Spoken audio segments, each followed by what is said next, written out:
Bonsoir à tous. Alors, c'est une vidéo un peu bizarre.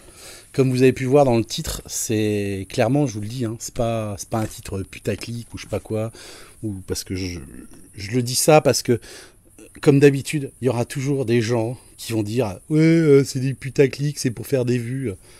Je m'en fous. Comme vous avez pu voir le titre aujourd'hui, là, je viens, il est 10h moins 5, 22h moins 5.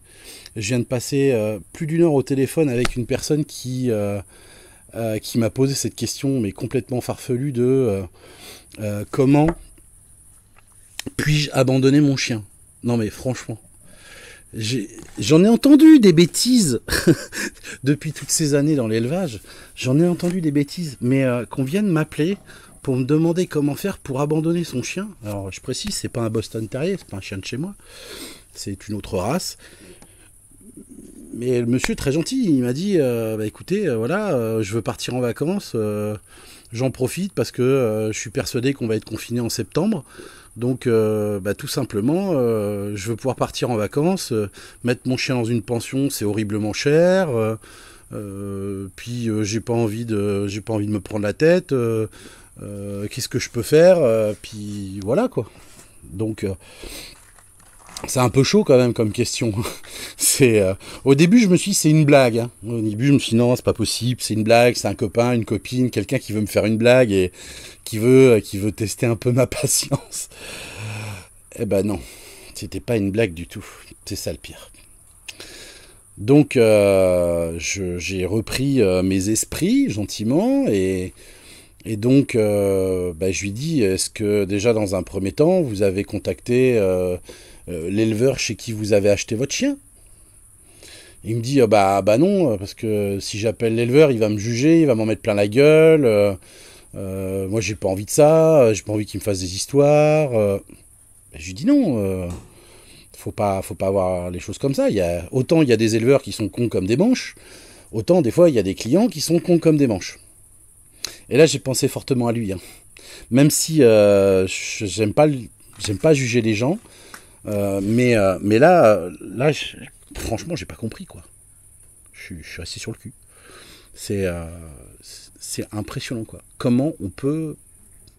Pourtant, je respecte énormément les internautes. Je respecte même des gens qui m'aiment pas. Je parle sur le principe qu'il faut respecter l'être humain. Mais là, putain, c'est tous les ans, c'est la même chose. On a les SPA qui sont pleines parce que les gens ils abandonnent. Mais je pensais pas qu'on serait venu me demander. Parce qu'on voit des trucs, il y a des gens qui abandonnent les chiens sur le bord d'une autoroute, il y en a qui les accrochent à un arbre, il y en a qui mettent par-dessus le mur de la SPA. C'est arrivé à Poitiers, hein, la SPA de Poitiers, il y a quelques années en arrière. Des gens qui... Parce que j'habitais à côté. Et je m'entendais super bien avec eux parce que j'avais bossé un petit peu avec eux quand j'étais plus jeune. Et en fait, il y avait un chien qui était en liberté dans la cour. Les gens avaient passé le chien par-dessus le grillage, quoi. Non, mais un truc de fou. On voit des trucs de nos jours et c'est de pire en pire, quoi. Je me pose des questions, je me dis franchement, est-ce que les gens sont cons volontairement ou est-ce qu'ils vont continuer à aller dans la connerie comme ça? Est-ce que ça va continuer à pousser? Je sais pas, merde quoi. Putain, quand on achète un chien, putain, c'est pas, je sais pas, c'est pas un camembert, c'est pas une boîte de petits pois, c'est pas un bout de papier, c'est pas un mouchoir, vous voyez, hein. Quand on dit qu'en ce moment on est dans ce qu'on appelle une génération Kleenex, bah c'est ça, c'est je te prends, je t'utilise, oh bah tu fais chier, je te jette.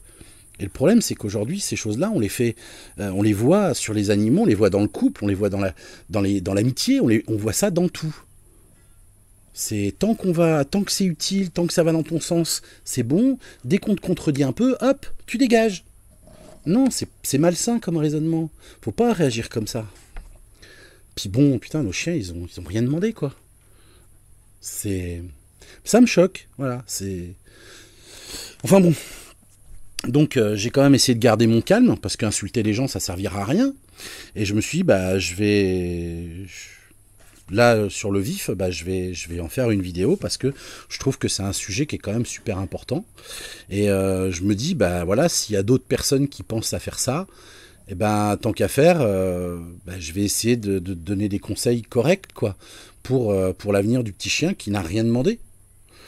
Donc, les seuls conseils que je pourrais vous donner dans un premier temps, c'est essayer de recontacter l'éleveur chez qui vous avez acheté le chien, qu'il soit professionnel ou amateur. Bien sûr, en faisant ça, vous faites pas d'illusions. L'éleveur va pas forcément vous le racheter le prix que vous l'avez acheté. Parce que bizarrement, d'un seul coup, l'amour, elle est financière. Hein. Les gens, on dit souvent que les éleveurs font ça aussi pour l'argent, mais bon, quand il y a une histoire d'abandon de chien, on voit pas, on voit aussi les gens qui se disent ah oui, mais mon chien, je l'ai acheté tant, donc je veux récupérer tant. D'un seul coup, on pense plus trop au bien-être du chien, quoi. Et notamment, surtout quand c'est pour partir en vacances, on se dit chouette, je vais revendre le chien à temps, comme ça avec cet argent, ça va me payer ma location de chalet et tout. C'est c'est un truc de fou, quoi. Ça me rend malade, hein. Franchement, ça me rend malade. Et enfin bon, chacun voit midi à sa porte, quoi. Donc dans un premier temps, vous recontactez l'éleveur, s'il vous plaît. Même si l'éleveur peut s'énerver aussi, ce que je comprends, faut se mettre aussi à sa place. Hein. Parce que ce raisonnement, quand on est dans le déni, on se trouve des excuses à tout. Mais c'est un être vivant. C'est censé être un acte réfléchi quand on prend un chien. Et si jamais ça passe pas avec l'éleveur, vous pouvez aussi voir avec une SPA. Alors bien sûr, il va falloir payer. C'est pas non plus des grosses sommes, mais bon, faut bien comprendre que les SPA, faut qu'ils nourrissent les chiens, faut qu'ils fassent les rappels de vaccins, faut qu'ils fassent plein de choses. Il y a de l'entretien, il y a des structures, des installations à acheter, à nettoyer. Il y a besoin de produits, il y a besoin de personnel. Tout ça, ça a un coût. Hein. C'est pas l'argent, elle tombe pas du ciel. Il y a des associations qui existent aussi, style les Rescue Dog et tout. Et puis après, vous avez éventuellement des sites internet où vous pouvez vendre des animaux, et plein de choses. Enfin bon. Donc voilà, quoi. Alors c'est quand même quelque chose qui me chagrine, quoi. Ouais. Enfin tout ça pour dire que ça fait bizarre, quoi. Je sais pas vous ce que vous en pensez. N'hésitez pas à me le mettre dans les commentaires, hein, parce que franchement, c'est depuis 1996 que je végète dans le monde du chien. Franchement, j'ai jamais eu ce cas de figure, quoi. Enfin, si, mais de loin, vous voyez. J'ai vu, j'ai entendu, mais de là à ce qu'on vienne me voir, je vous jure, c'est pas, quoi. Je sais même pas comment on peut définir la chose. En fait, franchement, je sais même pas comment on peut le définir, quoi. C'est chaud patate, quoi. Comme on dit, c'est chaud patate. Donc et voilà, au pire, c'est pas, il y a toujours, je me dis, même quand on aime son chien, on peut se débrouiller, on peut demander à nos parents, à des amis éventuellement, on peut demander à une pension canine. Alors c'est vrai que bon, quand on est obligé de laisser son chien à une pension canine, si on est toujours à regarder à 3 sous près, on part pas 3 semaines en vacances, on part que 15 jours. Et puis comme ça, on a quelque chose de plus qualitatif, pas quantitatif, mais qualitatif. Et puis on peut aussi partir avec son chien, parce que moi je vois, j'ai des clients, je pense à Théo et Antoine par exemple, eux ils ont un petit fourgon aménagé, David et sa femme aussi, enfin bon, il y en a plein, ils ont des véhicules aménagés. Aujourd'hui il y a des hôtels qui acceptent les chiens, il y a des campings qui acceptent les chiens, enfin voilà, il y a plein de possibilités, quoi. Donc franchement, j'ai beaucoup de mal à comprendre. En fait, j'entends, vous voyez ce que je veux dire? J'entends la chose. J'essaye de comprendre. Parce que moi, je suis comme ça, en fait. Quand il y a des choses qui se passent dans la vie, de tout et n'importe quoi, j'essaye toujours de comprendre le fonctionnement des choses. Je vois une montgolfière, par exemple, je vais pas me faire juste « waouh, c'est joli ». Non, je cherche, je regarde, j'essaye de comprendre comment ça fonctionne. Voilà. Donc quand on me dit quelque chose comme ça, on me demande comment on peut abandonner son chien. En fait, j'essaye de comprendre et j'arrive pas à comprendre, en fait. Je l'entends, hein, pourtant. J'entends le raisonnement. Si on peut appeler ça un raisonnement. Mais j'essaye vraiment de comprendre. Et ça... J'arrive pas à trouver de réponse, quoi. En restant poli. Vous voyez parce que quelque part, moi, j'admets pas faire des choses comme ça, j'admets pas. Mais qui suis-je pour me permettre de juger les gens? De l'autre côté, vous voyez, on est dans une société où tout le monde juge tout le monde. On fait de la fumée chez le voisin pour pas voir l'incendie qu'il y a chez nous. Enfin, ouais. Donc, est-ce que la personne qui abandonne son chien, est-ce qu'il est moins bien que moi, moins bien que vous? J'en sais rien. Mais c'est l'acte, sur l'instant T, cet acte que je trouve franchement pas génial, quoi. J'ai mal au cœur pour ce petit chien, un de plus qui va être abandonné, un de plus qui va remplir les SPA, les fondations, les Rescue Dog et compagnie. Et puis, encore plus loin, on le sait, il y a tout un groupe de fous qui sont des anti-élevage et qui disent, notamment,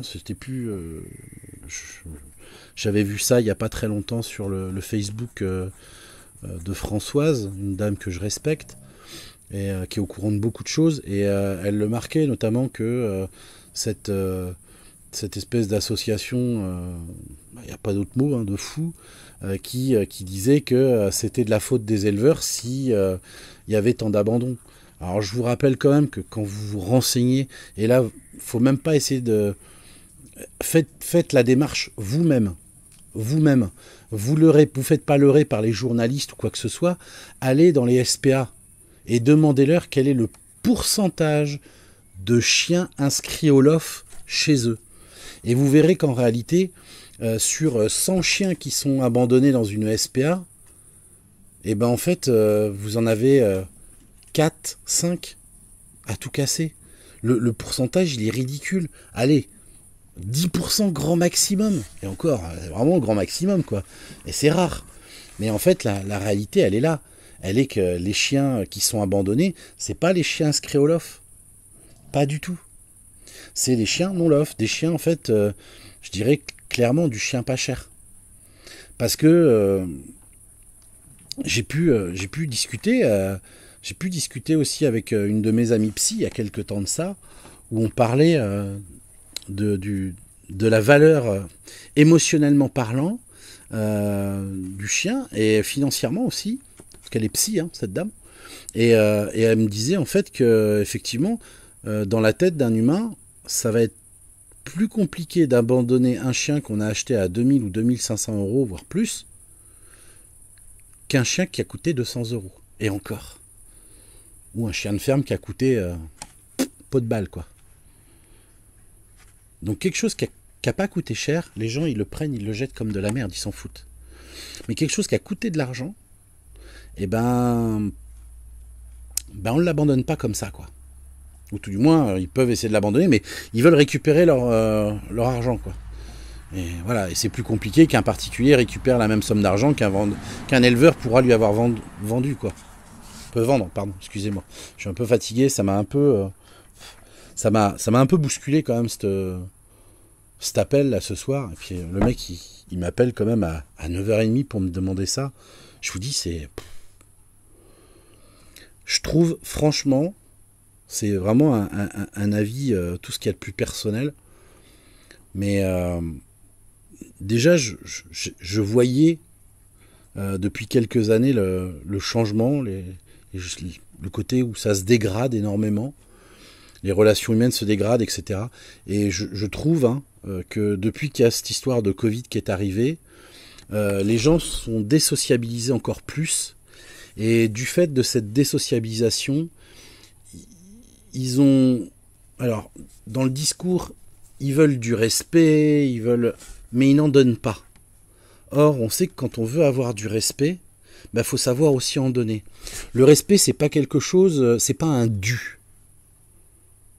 Le respect, c'est si tu veux du respect, donne-en déjà. C'est, vous voyez, des raisonnements comme ça où je trouve que ça se perd. Et ça me perturbe énormément. Parce que je sais pas pour vous perso, mais pour moi ça me perturbe parce que je me dis au rythme où on va, je sais pas comment ça va finir, mais c'est une folie quoi. C'est, je sais pas. Enfin bon. Eh ben en tout cas, ben, j'espère que la prochaine fois j'aurai un petit sujet plus gai, plus joyeux. Certainement la naissance des bébés d'une de mes chiennes, ça serait bien. Hein ma belle? Ouais, elle est juste devant là, petite mère. Ah oui, on va pas t'abandonner toi. Si sur le canapé. Ouais, sur le canapé c'est bien. C'est un bon lieu d'abandon sur vos canapés, pensez-y. Enfin voilà, bon bah écoutez, j'espère en tout cas que vous partagez, qu'on partage à peu près le même état d'esprit. N'hésitez pas à me dire ce que vous en pensez en dessous en commentaire. Et puis, bah, je vous dis à bientôt. Allez, salut!